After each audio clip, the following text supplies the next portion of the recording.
akan ada yang mahu membeli sekiranya perkataan-perkataan dan promotion macam ni keluar daripada mulut anda. Tapi hakikatnya apa yang cuba dilakukan oleh Nabi Allah Ibrahim setakat kemampuan dia pada waktu dan masa tersebut untuk mengelakkan daripada masyarakat terus membeli dan menggunakan patung ini sebagai sumber kemusyrikan dan penduaan kepada Allah. Bila berlaku 2-3 kali, maka orang repot dekat bapak.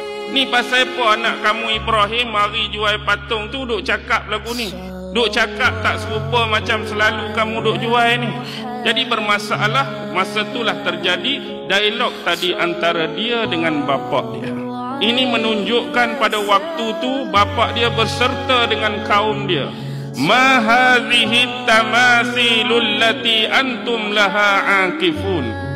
Apakah yang menyebabkan kamu semua begitu tekun mengibadahi patung-patung berhala kamu? Apa yang menyebabkan kamu ni duk beribadat sangat dengan patung-patung tersebut sampai menekuni beribadah pada dia? Tetapi jawapan yang diterima oleh Nabi Allah Ibrahim amat mengecewakan. Dan saya nak bagi tahu jawapan ini biasanya akan diberikan oleh mereka-mereka yang tak mempunyai hujah, tak mempunyai dalil, tapi dia nak sebut juga sebab apa mereka buat hal tersebut. Qalu wajadna aba'ana laha abidin. Lalu mereka berkata, sesungguhnya apa yang kami buat ini sebenarnya sudah dibuat oleh bapa-bapa, nenek-nenek moyang dan keturunan kami yang terdahulu. Kami mari ni bukan benda baru. Benda ni tutup nenek dah moyang dah buat, keturunan-keturunan kita hak lama dah buat.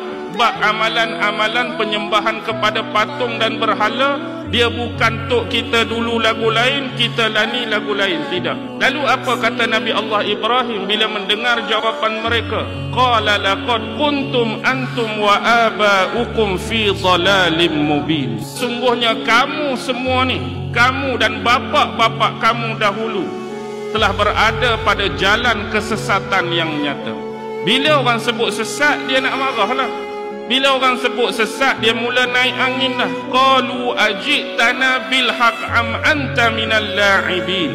Wahai Ibrahim, adakah kamu mendatangi kami ni nak ceritakan benda betul, nak ceritakan benda sebenar, atau kamu datang ni nak melaknat kami dengan perbuatan kami, atau kamu ni nak main-main, suka-suka je nak buat macam ni dengan kami? Lalu Nabi Allah Ibrahim memberikan jawapan. Qala bal rabbukum. Bahkan Tuhan kamu yang sebenar ialah siapa? Rabbus samawati wal ard. Dialah Tuhan yang memiliki langit dan memiliki bumi. Allazi fataruhun.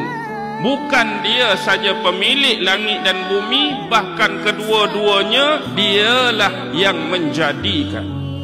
Biasanya kalau kita ni buat satu benda yang ganjil, kita buat satu benda yang pelik dalam masyarakat, nama kita akan cepat naik.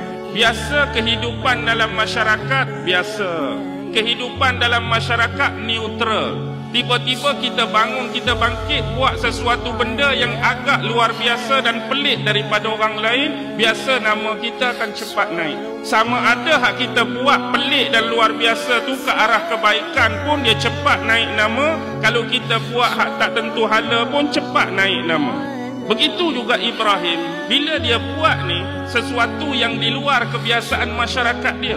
Kita dah lama duk sembah patung, lama duk sembah berhala, lama duk sembah bintang, lama duk sembah dewa, tiba-tiba dia mari cerita lagu lain. Jadi akhirnya nama dia sampai kepada pemerintah, kepada pemimpin yang kita tahu yang hidup pada zaman dia ialah Namruz. Diperdengarkan cerita tentang seorang lelaki yang mana tidak disebut nama lelaki ni. Haja Ibrahim, yang telah menghujah Nabi Allah Ibrahim, yang telah berdebat dan berdialog dengan Nabi Allah Ibrahim fi rabbihi, tentang Tuhannya. Tapi sifat pada lelaki yang menghujah Ibrahim disebutkan dengan kalimah an atahullahul mulk, yang mana lelaki ini diberi kekuasaan, yang mana lelaki ini diberi pemerintahan dan juga kepimpinan. Bahawa lelaki ini ialah Namrus bin Kan'an bin Kush bin Sam. Dia masih lagi keturunan Sam, anak Nabi Nuh alaihi salam. Dalam sejarah dunia ni hanya ada 4 orang raja, 4 orang pemimpin dan pemerintah yang pernah memerintah seluas timur dan barat. Yang 2 bersifat mukmin, beriman, dan 2 lagi bersifat kufur, kafir. 2 yang beriman merujuk kepada Sulaiman ibnu Daud, yaitu Nabi Allah Sulaiman alaihi salam, dan yang kedua ialah merujuk kepada Zulkarnain. Manakala 2 pemimpin yang bersifat kafir, yang pertama ialah Namrus. Yang inilah yang kita duk cerita ni. Satu lagi ialah pemimpin New Babylon yang bernama Nebukadnezar ataupun disebut sebagai Bukhtansar.